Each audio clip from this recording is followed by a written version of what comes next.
if I'm going to show up at my best, that will not happen on accident. Me showing up at my worst, me getting run down and depleted, that will happen on accident. But if I'm going to show up at my best, that takes a plan. That takes some intention. I've got to do that on purpose.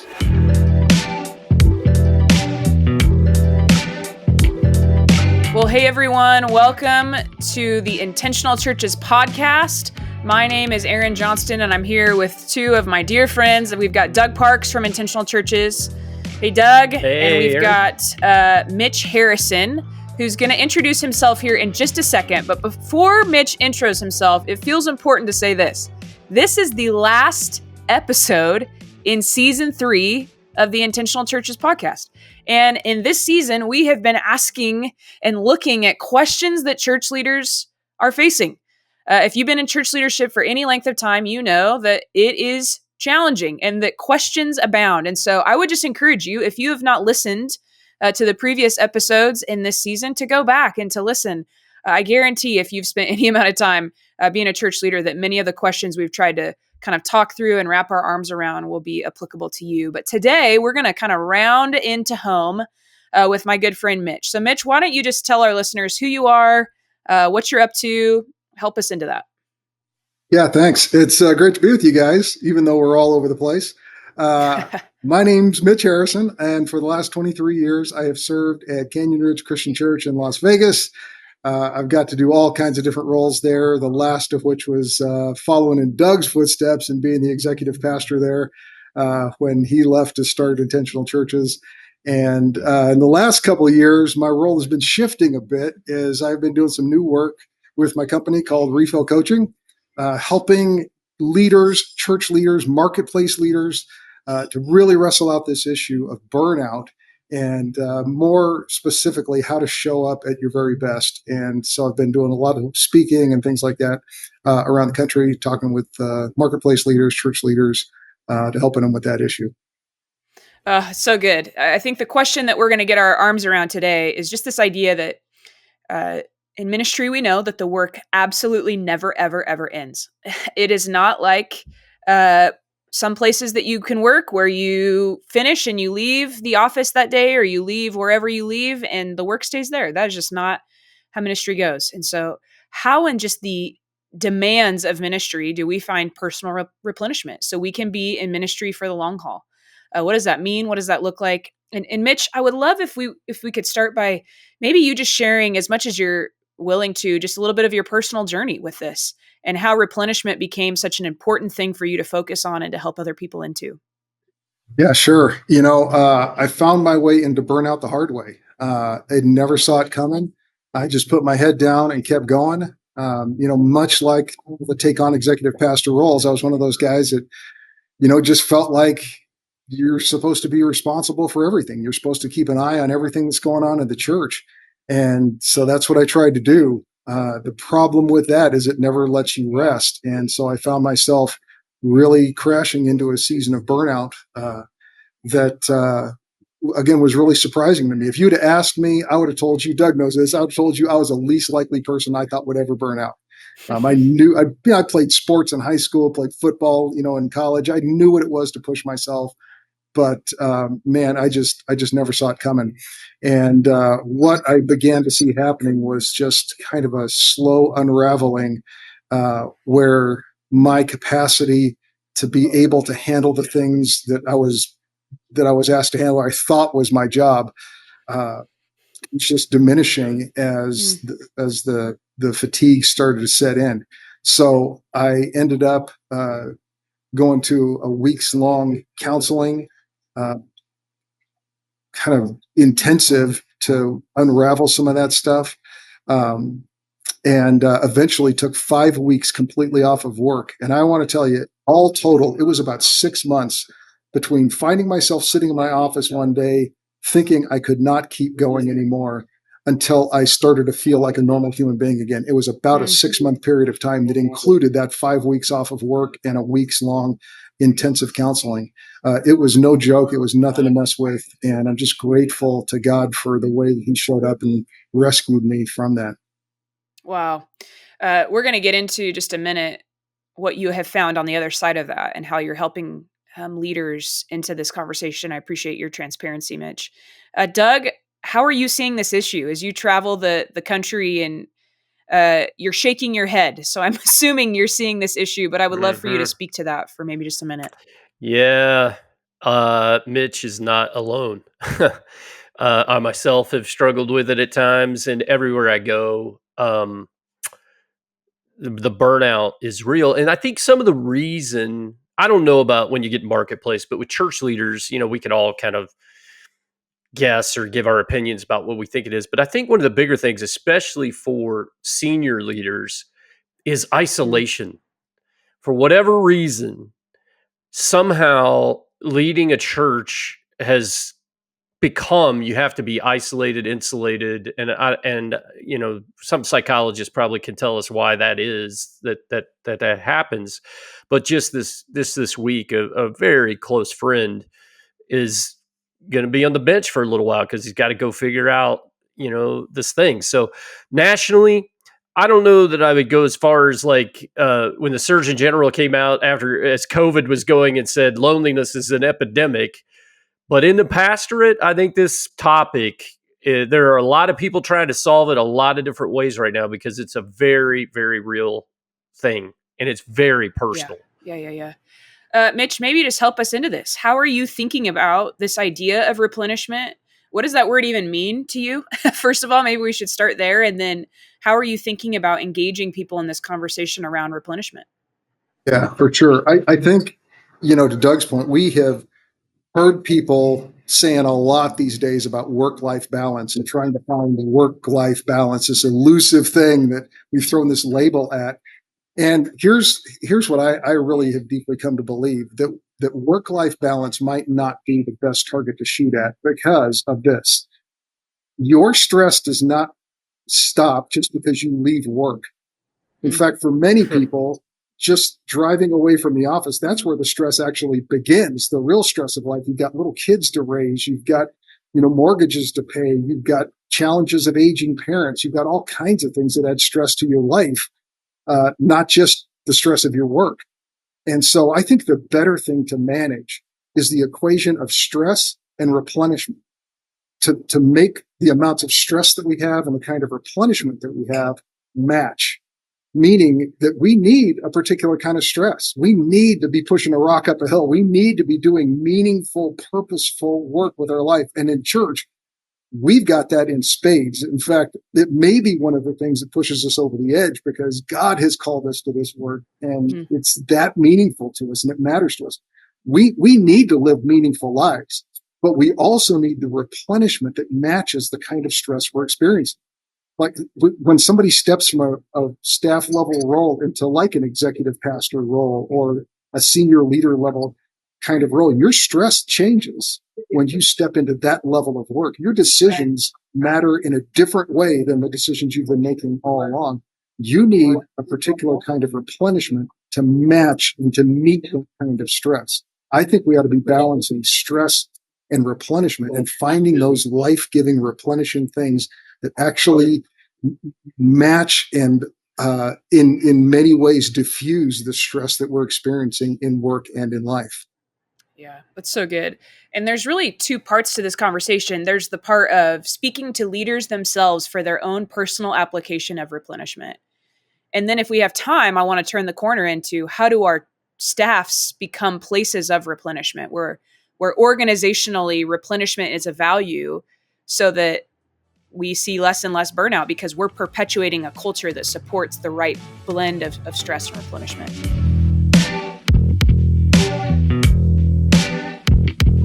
Mitch, I know you have different frameworks that you've used to help people think well about this idea of replenishment. I wonder if you just help us into one of those for our listeners. How do they think well about this practice of replenishing? Because I think for me, when I first think of replenishment, I think, okay, I'm just going to go sit and be quiet. And you know what? Escape. That does not actually help. Because guess what follows me to my time of sitting and being quiet? I do. I do. Yeah, I follow myself there. And so, Mitch, could you just help us think about let's get real practical here Invite us into your framework. Help us think well about this. Sure. Yeah. And here, the weird thing about where I burned out is Canyon Ridge had a very robust culture of health and well-being. And I ignored all of it. I did not do any of it very well. So in later years, as I began to unravel this for myself, we would get, one of our practices was giving people sabbaticals, extended periods of time off for rest. After you've been there 6 years, getting a sabbatical. And I started realizing that people were not using their sabbaticals very well, mainly because I noticed I didn't use my sabbatical very well, didn't know really what to do with it. Here's all this time off. What do you do? I started telling people 5 things. 1, get some rest. Figure out what rest means for you and get some of that. 2, you got to unpack your emotional bags. You got to sit down and release the things emotionally that you've been carrying.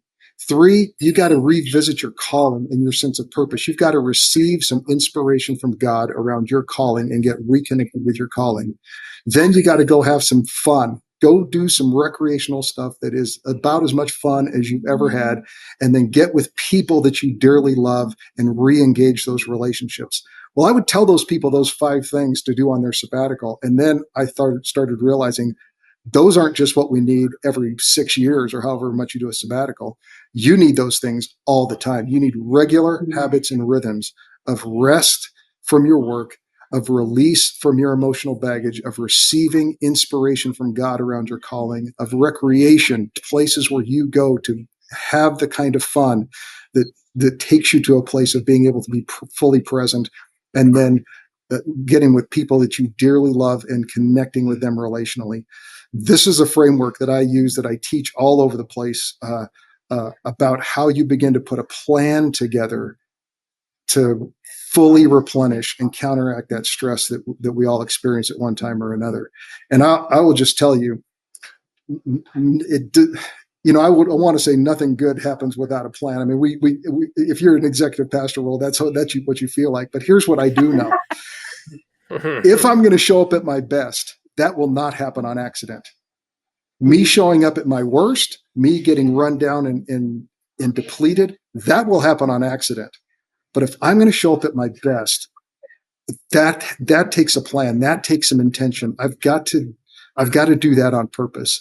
And so using this framework of these 5 things helps us to lean into and begin to put a real sustainable plan around this thing that we need all the time. Yeah, I think I want to add, Mitch. You guys know I've done a lot of these kind of leader retreats with church leaders, trying to help them kind of get their head around it. And replenishment's a big part of it. And I think this is one of the biggest misunderstandings. And Erin hit on it a little bit in her setup. And that is, there is a very distinct difference between escaping. I'm just burning time and replenishment, which I would argue is what you're saying, Mitch. I would use the word, it's actually active. It brings intent and action or activity to the forefront. And that requires prep. I mean, there's no 2 ways about it. You got to have prep involved. And even these days myself, I find myself many times sliding into escape because it feels easier, Yeah, well, really, the intent is for us to show up at our best. And so what I encourage people to do is describe yourself at your best. Like, think of yourself as a good, solid 8 out of 10. What are the qualities that show up in you when you are replenished, your eyes are bright, you got fuel in the tank, to about an 8 out of 10? What do you look like? That when I ask people this, lots of times leaders are going to say things like, "Man, I'm more patient. I'm more resilient. I feel like I'm more purposeful and ahead of the game and not playing catch up. I'm clearer in my thinking. I'm joyful. I'm more," like, you could probably just take the fruit of the spirit and put them up and say, that's more what I'm like when my tank is full, when I've let God have some time with me to refill my tank. And then you start asking yourself, what do I need to do in those 5 categories of rest and release to be that? Like, what helps me to become that? And if it does a lot of times, because see, this is the misconception about stress and replenishment. We all know that you can get too much stress and not enough replenishment, and you know where that's going, right? You can also get too much of the wrong kind of replenishment and not enough of the right kind of stress. And you know where that's going too. It's why we all go to the gym in January, because we look at ourselves in the mirror and go, too much replenishment last year. And what do we go signing up for stress? Or where you have a tough week, so you go and binge watch Netflix all weekend. And then you got all this replenishment and rest from your work, but you didn't actually put any fuel back in the tank. You got too much of the wrong kind of replenishment. I see this in aging leaders, pastors who are retiring, executives who are retiring, where they don't find their next purpose, their next calling from God for that next season. And they don't have anything to do. And all they're doing is traveling around and visiting grandkids and doing those things that are great, but they don't have enough of the right kind of stress. They get too much replenishment. So to your point, it is not just about escapism.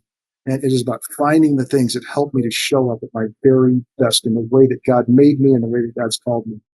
Wow, there's a lot of good there. In just a minute, I want to flip to how we think about this organizationally in our churches, but I want to hold all of our listeners accountable for just a minute longer, because it's way easier to invite everyone else to do something than to invite ourselves to do something.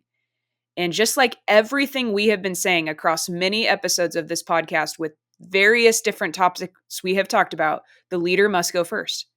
And if the leader does not live and model and exercise replenishment, why will anyone else? If it's clear it doesn't matter to the leader, it's not important to the leader, why would it be important to anyone else? And so I want to just stick with the leader for just a minute more. Mitch, if someone was going to write a plan of replenishment, because you have said it's important to have a plan, and you've listed kind of these 5 R's that we should be thinking about, different types of replenishment. How would a leader do that? How would a leader sit down and think well about writing out a plan? How do you think about that? Yeah. First of all, I would encourage any leader to get well acquainted with your stress. What are the things that are depleting and draining to you? And keep track of those, mark those down, even write a number down, 1 to 10. How much weight do these things add to you? And then begin to ask yourself, in that framework of those 5 R's, to ask yourself, what do I need to meet that stress? What do I need to recover from that stress, to rest from that stress that I'm experiencing? What if that stress is illegitimate, that I may need to eliminate altogether? What am I carrying that isn't mine to carry? But to identify those and then ask yourself with those 5 R's, what do I need of each of those things daily, weekly, monthly, periodic, every 3 or 4 months, or annually? So for instance, the simplest one, daily in the rest column. I asked some leaders one time, man, when can you take an extended period of rest every single day? And they all like, oh man, you're out of your mind. You know my schedule. I got kids at home. When can I take? And I'm like, don't you people sleep? Like, when are you going to block out your period of time to sleep, to get good sleep? So for me, I block out 10 p.m. to 6 a.m. Every day. And that doesn't mean I go to bed right at 10 every night and get up right at 6 every morning. But it actually looks like this. When 10 o'clock comes around, I start shutting everything down. I start shutting my mind down, the lights down, the TV down, all the stuff, and start heading towards restful sleep. And then I usually drift off to sleep sometime before 11 and wake up sometime between 5 and 5:30 without an alarm, because I've just set aside that period of time and my body's gotten into a rhythm of doing that. So looking at daily, weekly, monthly, periodic, and annual rhythms of rest and release and receiving from God, that inspiration from God, and recreation in relationships. What do I need on a regular basis, and how often do I need them to be at my best, to be that 8 out of 10 all the time? Yeah. Doug, you're a busy guy. How do you receive these things that Mitch is talking about right now? Yeah, Doug, how do you do that? I've had seasons where I've done them very well, and I am just feeling convicted in this conversation. I'm stinking it up right now. I've been terrible. I mean, I've been on the road, quite frankly, just so much. I do know that I'm feeling it, because even like this morning, I didn't sleep well last night. I woke up really early, but instead of just escaping, I spent time in my backyard just reading through Luke. And I know that somewhere something clicked in me or broke over the last few weeks where I'm like, I got to get after this personally. And then the convictions coming like, and how's my team doing? Oh, they're terrible too, I bet, because we're a virtual group and, we're kind of all over the place. And then, so I know this doesn't need to be a counseling session for Doug, but I'm just being real honest. No, I appreciate that. I go in seasons, and I'm going to guess most church leaders are very similar. When you think about something like this or talk, you come through a very heavy season, like I just came through of leadership. And I'm starting to think about even, hey, we're doing our last family vacation upcoming in June of all four of us. Maybe we'll get a bonus one at some point. We've missed the last couple of years because of kids' schedules. But I'm like, I'm taking Mitch's question to heart. I'm like, how am I going to show up to be my best in that vacation? If I'm running 90 miles an hour right into that flight to that place, that's not going to be good. So.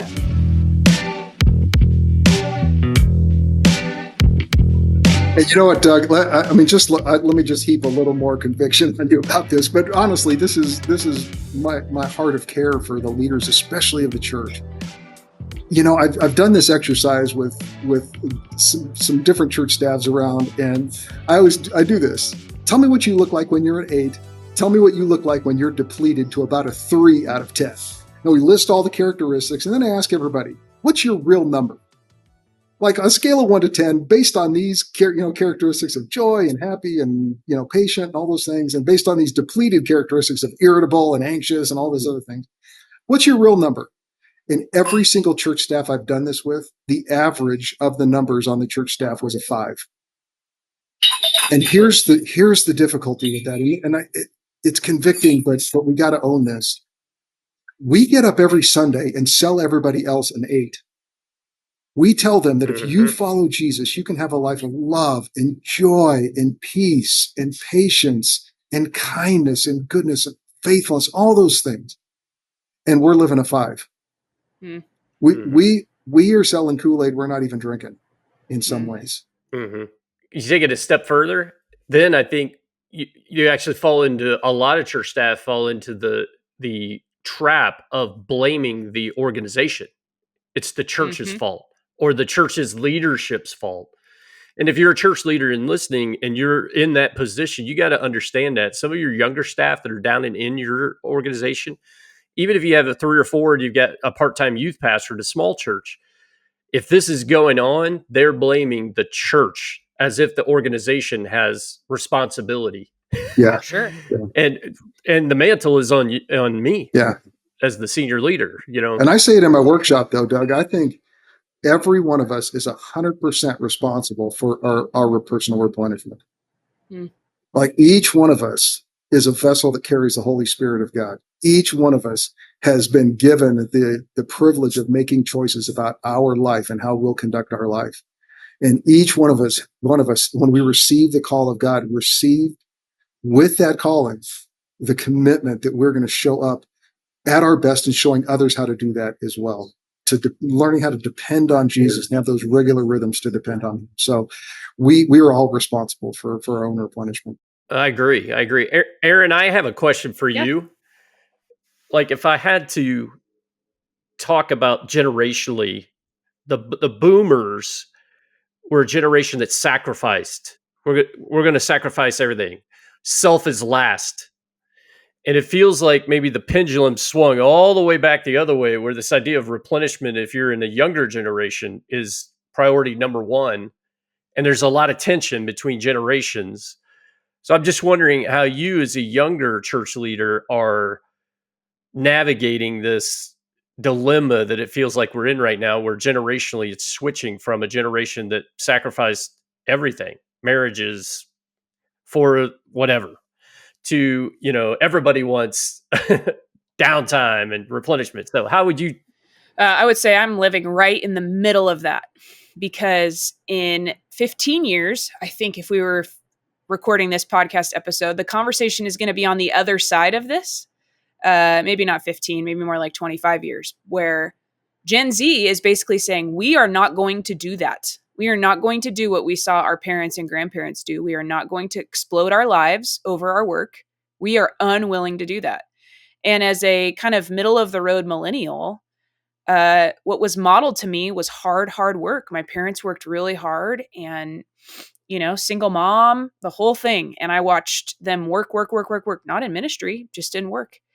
And for me, I think I'm living in hanging in the balance between these two generations. I actually think millennials are looking to the generation before them who worked themselves to death, and looking at Gen Z who is like unwilling to do that, to the point that I think we'll have a hard time getting Gen Z to work a full-time job.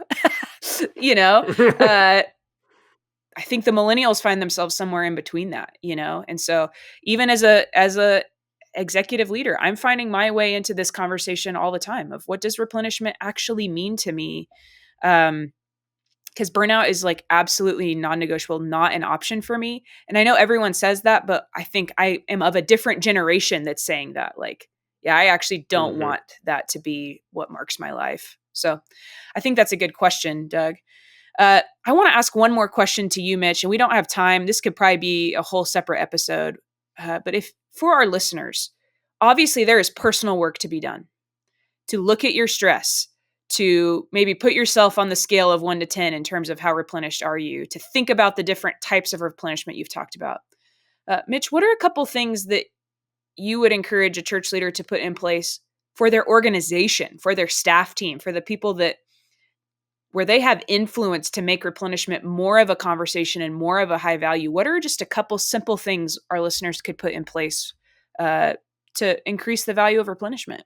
I think that you could, first of all, gather some people around a conversation around this, like setting on the calendar a regular conversation to ask, how is our team doing? How are we doing managing our replenishment together as a group of people trying to move forward in Jesus' name? And to use that framework of those 5 things as a guide for that conversation. How rested is our staff? Like how emotionally wrung out is our staff? How much have they been through? We all know there's those emotionally draining seasons. How much have we been through, and what might we need to do to help alleviate that? Like how much is our team living with real purpose and real mission? How much do we need to set up times for maybe an outside speaker to come in, or somebody, or a retreat to happen, so that we can receive again our calling and get connected with that? Like how much fun do we need to have? Like what kind of fun do we need to add? How and where are we building deep connection and relationships with one another? I think just getting a group of people using those 5 pieces of that framework and just using them as an evaluation tool to ask, how are we doing right now? How are people doing? Ask them. Don't assume. Ask them how they're doing. And then to ask, what is one thing in each of those areas that we could do as a team to help elevate those values amongst us? And then how could we do those on a regular basis? Every month, there's something that we're doing, that's something that people are experiencing that are nudging them back in the direction of correcting for the stresses that they're experiencing in ministry. That's so good. I hear you saying we can apply the template personally, which we should do before we ever lead a team through it. And then we just lead our team through it thinking corporately, together as this group of people, how are we doing? That's so helpful. My hope is that every single one of our listeners takes something away from this and implements it, because if we're getting really honest, like this is what's causing the church to lose its credibility in the world, is that just like any other organization, we're just burning our leaders out. And as they burn out, they're just taking people with them. And we have to get our arms wrapped around this, not just for ourselves, which matters, but also for like the sake of the church and for the sake of the reputation and for the sake of upcoming generations of leaders who need to find a different way. So Mitch, thank you so much for jumping in, for offering just your own personal journey, for your transparency. Doug, thank you for your transparency. Maybe in a future episode, we can hear from you how you applied Mitch's teaching today. I feel like I was coerced today. That felt like coercion. And to our listeners, thank you so much for tuning into the Intentional Churches podcast. We'll see you soon.